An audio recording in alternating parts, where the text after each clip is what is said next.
Bonjour à toutes et à tous, c'est VinceFF, je suis très heureux de vous retrouver après 15 jours d'utilisation de Arch Linux, donc entre 15 et 20 jours même pour être précis. La machine n'a pas cassé, je n'ai pas eu besoin de redémarrer mon système, ni de tout réinstaller. Arch Linux fonctionne toujours et j'en suis toujours satisfait, même après ce premier contact et même après 20 jours d'utilisation. Je vais vous donner mon ressenti tout de suite. Grosso modo, aujourd'hui, je vais vous donner uniquement mon ressenti, là où dans le premier contact, je vous ai montré comment installer Arch Linux avec Arch Install, je vous ai montré quelques commandes, là ce sera vraiment uniquement mon ressenti et ce que j'ai vécu pendant ces 15 à 20 jours. Donc ayez ça en tête, si vous voulez aller voir plus dans le détail sur l'installation et tout ça, allez voir ma vidéo premier contact et arrêtez cette vidéo si ça ne vous intéresse pas. Grosso modo, mon bilan, il est là. On est sur un vert avec un coup de cœur. J'ai vraiment adoré la période sur Arch dont j'ai passé. Je n'ai qu'un seul rouge. Un truc que je regrette, c'est l'accessibilité d'Arch Linux, donc le côté easy to use, on en avait déjà parlé au premier contact. Clairement, la distribution n'est pas accessible aux débutants, mais c'est fait exprès. Donc c'est vraiment assumé, hein. Il faut lire du wiki, il faut se renseigner, et une fois fait, vous pouvez entrer dans le monde de Arch Linux. Très clairement, on vous recommande de ne pas rentrer par Arch Linux dans le monde Linux, vraiment passer par du Ubuntu, du Fedora, enfin des distributions beaucoup plus accessibles avant d'entrer vraiment dans le monde euh, Arch Linux. Les avantages que j'ai adorés sur Arch, c'est clairement l'excellente performance. Tout de bout en bout, que ce soit l'installation du système, les mises à jour qui se font mais de manière extrêmement rapide, malgré qu'elles soient extrêmement fréquentes. En jeu vidéo, les performances sont excellentes aussi, d'ailleurs je vais vous le montrer tout de suite. J'ai fait un petit test, hein, j'ai refait mon benchmark avec Cyberpunk, et grosso modo, oh c'est moche, bon bref, grosso modo, Arch KDE était premier au premier contact. J'ai réinstallé une Kubuntu pour me dire, bon bah est-ce que c'est lié au fait que les mises à jour étaient plus récentes, machin. On va essayer. J'ai installé une Kubuntu. Kubuntu n'arrive pas au niveau de Arch. Donc on voit que Kubuntu est quand même dans le haut du classement. On est sur le top 10. Mais entre Kubuntu, qui est à peu près au même niveau que Arch d'un point de vue génération de paquets, et Arch, on est à 6,8% d'écart de performance globale. Donc clairement, si vous êtes orienté jeux vidéo et performance, Arch a quand même des atouts dans son sac, et c'est quand même important de l'avoir en tête. Niveau cohérence globale de la proposition, moi je trouve que c'est vraiment intéressant. La distribution vous met en garde tout de suite en allant sur le site de Arch Linux en disant qu'elle est terminal oriented et qu'elle utilise Kiss. Je vous le confirme, c'est vraiment Kiss oriented et terminal oriented. Si ces deux aspects philosophiques et techniques ne vous plaisent pas, Arch Linux n'est pas fait pour vous. Ensuite, le script Arch Install qui vient d'arriver, hein, qui est quand même assez récent, en tout cas sous cette forme, est vraiment une vraie plus-value. Pour moi, c'est un vrai plus.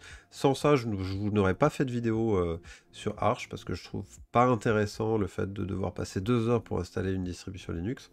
Aujourd'hui, ça met une demi-heure et clairement, c'est plutôt intéressant. Pacman est vraiment une force de Arch. C'est rapide, c'est véloce, c'est efficace. Dommage qu'il faut apprendre le wiki avant d'utiliser Pacman, parce que bon, si on avait la même interface que ce que propose Ubuntu par exemple, hein, un apt install, Pacman install ça aurait été facile et efficace aussi, mais non. Ça c'est le gros point noir de Pacman, mais ça reste un outil très très efficace. Ensuite on a AUR qui est vraiment un outil énorme pour Arch, qui vous permet d'avoir une Logitech quasiment complète, quasiment exhaustive de ce que vous pouvez retrouver sous Linux. C'est vraiment un vrai plaisir d'utiliser Arch et AUR. Le wiki est solide, c'est-à-dire qu'il est toujours composé de la même façon. Il fonctionne très bien. Une fois que vous avez compris comment il fonctionne, c'est vraiment très simple, hein. Peu importe où vous allez, ça fonctionne. Et ensuite, il y a la popularité de Arch. Ça, c'est un autre point positif, c'est-à-dire que si vous avez des problèmes sous Arch, vous trouverez forcément quelqu'un pour résoudre votre souci. D'ailleurs, sur le Discord GLF, moi j'ai eu quelques soucis dont je vais vous parler plus tard. ils étaient tous mineurs, mais grosso modo, je m'en suis plaint dans le Help Me ou dans Distribution, et j'avais 2, 3, 4 personnes qui sont venues m'aider, qui sont venues me poser des questions. Est-ce que j'ai fait ci? Est-ce que j'ai fait ça? D'ailleurs, je vous remercie les gars, hein. C'est super cool. Et en fait, pour moi, c'est quand même une force d'Arch, c'est-à-dire que si vous avez un petit souci, eh bien, vous avez des gens pour vous aider. Donc c'est quand même très très cool. Les points améliorés que j'ai visualisés, pour moi, par exemple, c'est des trucs assez bêtes. Dans l'AUR, on a la chance d'avoir DaVinci Resolve, ça c'est génial, c'est-à-dire que vous l'installez et vous avez les mises à jour qui seront proposées via directement Yay. Là où sur toutes les autres distributions, hein, Arch est vraiment unique dans son genre, DaVinci Resolve doit être téléchargé comme un .exe sous Windows et mis à jour de la même façon, donc c'est très chiant. Là avec Arch c'est super bien. Par contre, DaVinci Resolve n'utilise pas Pipewire encore. Et c'est dommage qu'il ne m'ait pas installé Pulse Audio Alza en même temps que DaVinci Resolve. Parce que, en fait, sans Pulse Audio Alza, bah, en fait, mon son était décalé entre la vidéo et l'audio. Donc, pour faire un montage vidéo, c'était ultra pratique. Bon, j'ai trouvé relativement facilement la solution en allant sur les wikis de Arch, ou le forum, je sais plus. Mais c'est quand même dommage. Ça m'a fait perdre du temps pour rien. J'ai eu au début certains bugs avec KDE Live. Donc là, c'est peut-être un petit problème qu'on peut retrouver sur Arch, c'est qu'on est vraiment sur des versions de paquets qui sont très récents et potentiellement des logiciels qui sont pas encore finis, mais qui ont quand même proposé la release. Et bien, du coup, vous allez vous retrouver sur une avalanche de bugs mineurs et que vous n'aviez pas avec la version précédente et que vous n'aurez potentiellement pas avec la version future. Mais ça marche aussi dans l'avenir, c'est-à-dire que là, potentiellement, mon système fonctionne à merveille, c'est-à-dire qu'aujourd'hui, KDE Live fonctionne très bien, mais potentiellement, à la prochaine mise à jour, il va à nouveau planter. Donc ça c'est un truc qui m'embête et potentiellement qui me ferait arrêter d'utiliser Arch. C'est les petits bugs sur KDE Live ou sur Krita ou sur GIMP. Là où moi, par exemple, j'ai besoin d'une stabilité, c'est-à-dire que je veux utiliser mon système. En fait, j'ai un temps d'utilisation du système qui est quand même assez restreint. Si quand je l'utilise, ça se met à faire des petits bugs et je perds du temps, là ça va m'embêter très franchement. C'est pour moi l'un des points noirs de Arch. Ensuite, il faut un certain niveau de motivation pour utiliser Arch. C'est-à-dire qu'il faut lire le wiki, il faut comprendre la mécanique de Arch, et ensuite, il faut maintenir Arch. Parce que Arch ne se maintient pas tout seul, c'est à vous de le faire. Donc c'est quand même un niveau de motivation qui est quand même assez important. Ensuite, moi j'ai vu un petit problème avec le script Arch install, c'est-à-dire que si vous utilisez le script de la même manière que vous avez installé KDE, mais avec GNOME, et ben en fait, au démarrage, et pendant presque 10 minutes quand même, j'ai GNOME logiciel qui va me verrouiller Pacman, parce qu'en fait il va mouliner avec PackageKit, je sais pas ce qu'il fout ce logiciel, mais pendant 10 minutes, je ne vais pas pouvoir utiliser Pacman, je ne vais pas pouvoir utiliser GNOME logiciel, il charge de manière infinie, enfin 10 minutes, et ça me saoule. En fait, juste pour vous donner la petite histoire, c'est vrai que j'ai installé Arch en KDE, mais en fait j'étais tellement ravi de Arch que je l'ai aussi installé sur mon laptop avec la version GNOME. Et là j'ai un peu déchanté uniquement à cause de ça, c'est le seul point noir, sur le reste j'avais tous les autres avantages. Bon, sincèrement, j'ai fini par virer GNOME Software et GNOME PackageKit, mais c'est chiant de devoir le faire, je trouve ça pas normal. Là où, par exemple, si vous installez une NDAvour, GNOME logiciel n'est même pas installé, donc vous n'avez pas le souci. Bon, bref, on rentre dans le détail. Déjà, j'ai été vraiment très focus au niveau du détail. Là, on y va. Alors, côté installation, donc l'approche est très austère, hein, vous l'avez vu, hein, c'est vraiment un terminal. Par contre, ça va à l'essentiel. C'est pur et dur. Vous suivez le wiki, ou non. D'ailleurs, vous avez la possibilité de construire votre système Arch à votre sauce. Donc c'est quand même hyper intéressant, tous ces choix. Et puis, bah, finalement, le script Arch install, qui est pour moi un vrai plus, et qui rend accessible, ou en tout cas qui fait gagner du temps, à des gens comme moi. Et sinon, bah, pour moi, il y a NDAvour, hein, qui reste, de mon point de vue, la solution qui est quand même idéale. Encore aujourd'hui, peut-être qu'avec quelques mises à jour encore du script d'Arch install, peut-être qu'NDAvour deviendra, je dirais pas jusqu'à superflu, mais c'est vrai que Là, avec la proposition de Arch, c'est à vous d'aller installer AUR, c'est à vous d'installer Yay, c'est à vous d'installer quelques petites mécaniques, là où NDAvour vous installe un système ultra fonctionnel. Mais en fait, je me rends compte qu'entre l'installation de Arch et ce que me propose NDAvour, grosso modo, je suis pas loin de la même chose. C'est dire que finalement, la proposition d'NDAvour est quand même orientée accessibilité, quoi. Donc voilà. Donc, après, on a la chance d'avoir deux aspects possibles, ou même plus, hein, d'ailleurs trois. Donc c'est une chance, hein, faut la prendre. Côté mise à jour, donc c'est extrêmement rapide. On en a 2 fois par jour, au moins. Et les mises à jour sont, franchement, ça fuse, hein. Si vous avez une bonne connexion internet et un SSD, c'est vraiment bluffant, c'est super cool. Par contre, on a le risque de devoir faire une petite maintenance suite à des mises à jour. Moi, j'ai pris le parti d'installer Snapper et si jamais une mise à jour commence à me casser du sucre sur ma Arch, de revenir en arrière. Mais c'est pas forcément la meilleure façon de faire. Donc voilà, ça c'est le petit problème. Côté Logitech, donc pour moi c'est vraiment incroyable. AUR est vraiment génial. Moi j'adore, tout est présent sur Arch. Si vous voulez des petites applications, des petits programmes comme Proton Glorious et Groll directement intégrés dans votre système, c'est-à-dire que il y a un nouveau Proton Glorious et Groll qui sort, en fait directement, plouf, vous faites un Yay SYU et le nouveau Proton Glorious et Groll est intégré. Vous n'avez pas besoin d'aller le télécharger, vous n'avez pas besoin de lancer Proton Hub Qt. Je me dis que je dois parler en chinois pour certains, mais c'est vraiment génial. On a des logiciels qui sont très récents. Pour moi, c'est une vraie plus-value parce que le fait que les paquets soient récents, ça amène aussi de la performance, hein. On le voit par exemple avec du coup le test de Kubuntu où j'ai quasiment 7% d'écart en performance. C'est quand même important, 7% sur la même machine. C'est vrai que si je gagne 7% de performance sans rien changer niveau matériel, c'est plutôt cool. L'intégration de DaVinci Resolve est quand même vraiment géniale. Ensuite, maintenant, c'est les risques de petits bugs comme j'ai connu sur KDE Live et que je vais sûrement connaître sur d'autres logiciels si je garde Arch un peu plus longtemps. Et toutes les dépendances ne viennent pas toujours, comme je vous l'ai expliqué, avec DaVinci Resolve et Pulse Audio Alza.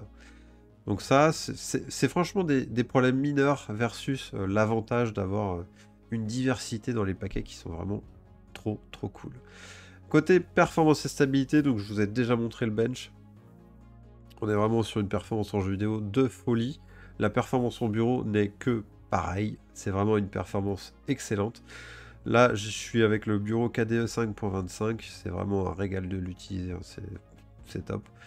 Et je trouve que la stabilité est hors pair. Donc la stabilité, je ne parle pas des petits bugs qui peuvent surgir de là, par exemple de KDE Live, qui se ferment. Là, je parle vraiment d'une stabilité, c'est-à-dire que vous avez choisi vos briques sur votre Arch. En fait, vous n'allez pas avoir une mise à jour qui va venir changer cette brique. Vous n'allez pas avoir de changement que vous n'avez pas maîtrisé. Et en fait, c'est ça que j'appelle la stabilité.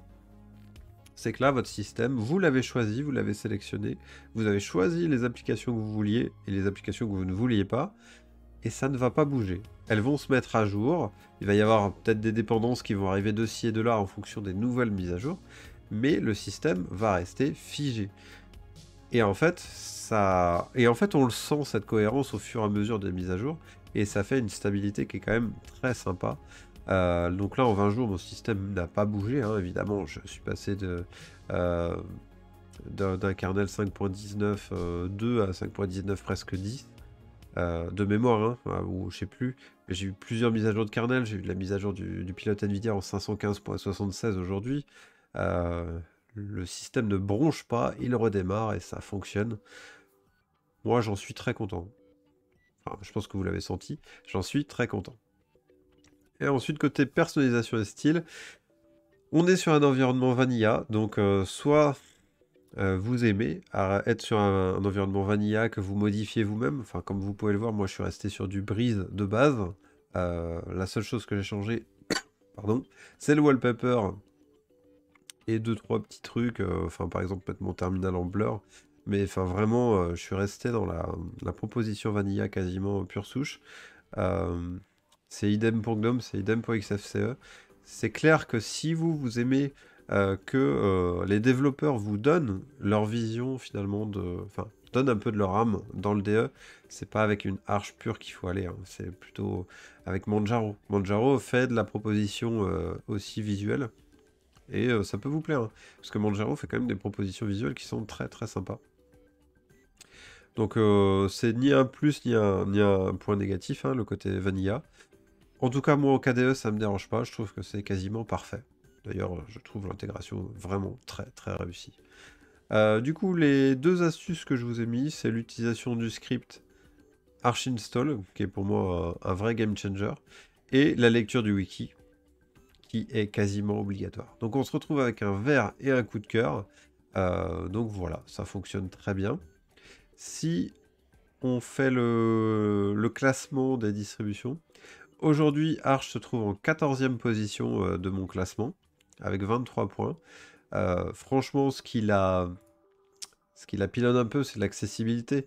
D'ailleurs, on le voit très bien, c'est la première distribution du classement qui a quand même un rouge. C'est-à-dire qu'elle surpasse des distributions qui n'ont pas de rouge. Par exemple, Fedora et Endeavour n'ont pas de rouge, mais elles sont en dessous. Bon, après, c'est vrai que c'est un test avec de la subjectivité, hein. Moi, c'est ce que j'ai connu, enfin, c'est ce que j'ai ressenti à l'utilisation de la distribution. Et franchement, j'ai adoré la distribution. Et c'est vrai que l'aspect customisation m'a bluffé. Et j'en suis très content. Donc voilà, il y a une petite amélioration de l'installation si on le souhaite. Après, moi, c'est le conseil des distributions. Là, vous voyez que Zorin, Ubuntu, Pop! OS sont premières. Parce que c'est hyper accessible, on vous prend par la main, en plus il y a une proposition visuelle, là où ce n'est pas du tout le cas de Arch. Donc voilà, on voit que Arch et Debian sont très proches d'ailleurs, ce qui ne m'étonne pas du tout. Ce qui ne m'étonne pas du tout. Donc voilà, je pense que j'ai fini pour mon ressenti à chaud de Arch Linux, donc j'en suis plutôt très content. Après, j'ai un doute que ce soit fait pour moi, même si aujourd'hui tout fonctionne très bien, hein. Je joue aux jeux vidéo, en ce moment je suis sur Horizon Zero Dawn qui fonctionne à merveille, c'est de la bave graphique ce jeu.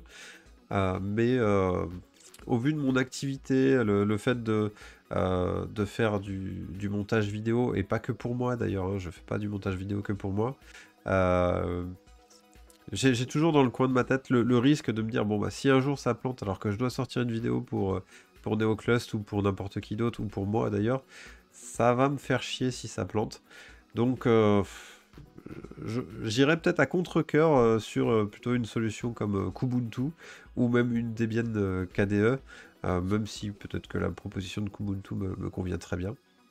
Donc voilà, mais c'est vrai que l'utilisation de Arch sur ces 20 derniers jours, je n'ai rien à dire, ça fonctionne très bien, et j'en suis ravi. J'espère que vous avez aimé la vidéo. Si j'ai oublié de vous dire des choses, n'hésitez pas à les mettre en commentaire. Si vous avez aimé la vidéo, n'hésitez pas à mettre un petit pouce bleu, ça fait toujours plaisir. Sur ce, je vous dis tchuss, et à la prochaine.